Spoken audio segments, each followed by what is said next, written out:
Hi guys, this is Dan, and in this video I'm going to be starting a new home exercise program. Okay, so this is going to be more fitness based. I'm going to be focusing on resistance training. Okay, so I'm going to talk a bit more about that in a sec. In the previous videos I've been doing was all about corrective exercise, and what I want you guys to do is think about those corrective exercise programs as your warm-up. So that kind of builds up the base layer, the foundation of your program. Okay, so hopefully you've watched some of those videos, you've seen the overhead squat assessment, so you've done the overhead squat assessment on yourself, and again you pick the appropriate program based on the science that you have. And those programs, they're just sample programs, they're not perfect.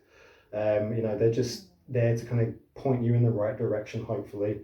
And again, what that's going to do is that's going to optimize your movement pattern. So if you use your warm-up to optimize your movement, that means when you get to your main program, so when you do your squats and deadlifts and kettlebell swings or whatever you guys love doing, the better alignment your joints have, the more force you're going to produce, and also the better we keep our posture over the long term is going to reduce our chance of injury. It's going to mean that we can work out for longer, we can get more sessions in, we can recover quicker. All those things are going to really help, okay, over the long term. The last thing we want to do is get injured and then we're not getting fit, we're not doing anything. So if we can reduce that risk of injury, increase our longevity, and improve our performance, because like I said, if we optimize our movement, the more force we can produce at each joint. That's going to be really important. So rather than you guys running around the field or around the garden or doing burpees or box jumps or I don't know what, that's not really going to do anything. It's not going to make anything better. Again, it will get our heart rate up, but we can still get our heart rate up and improve our movement patterns doing that integrated warm-up. So that's really where we want to be going now. That's where we want to be steering towards. So we're going to get that stuff done.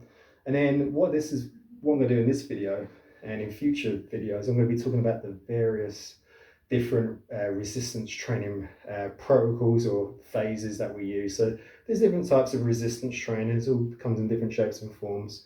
But what I'm going to focus on today is what we call stability endurance training.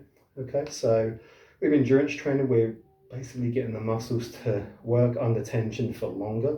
Okay, and the stability side of things is we want to get the muscles to work in a somewhat more proprioceptively demanding environment, if that kind of makes sense. So basically they're going to be more unstable.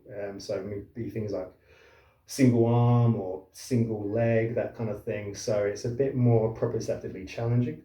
Okay, so that stability component, what that's going to do is that's going to help to create better integration between muscle groups and also increase the stability of each joint as well. That's working. So the more stable each joint is, the more stable we are, the more force we can produce when it comes to those heavier lifts or more explosive movements that we love doing.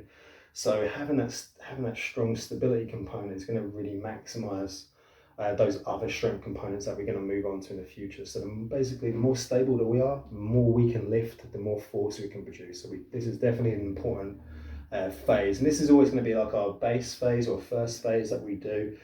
This phase is also amazing for weight loss, and the reason is because where we're keeping the muscles under tension for longer, so each rep is going to be relatively slow, roughly around 6 seconds, and we're going to be doing 12 to 20 of them. That's a long amount of time under tension. So the more time that muscle is under tension, the more calories are going to be burned compared to if we just repped it out really, really quickly. Like, yeah, we could be using a bit more load, but again, we're going to fatigue very, very quickly. And then not that many calories going to be burnt compared to if we used a slightly lower load but kept that muscle working under a much longer period of time. We're going to maximize our metabolic effect and our caloric burn. So that's going to be really, really helpful if anyone's doing weight loss. And I think we need to do more of that. We can kind of leave those power exercises like burpees and box jumps to the side. That's for increasing force and velocity. So there are different adaptations. I'm going to talk about that in a later video, but let's do more endurance work. Let's do more stability work. Let's try and get as many muscles working as possible in one program. The more muscles we have working, the more calories we're going to burn, and also the longer we get that muscle working for 1 minute to 2 minutes, that's going to be even more calories being burnt too. So we want all that stuff.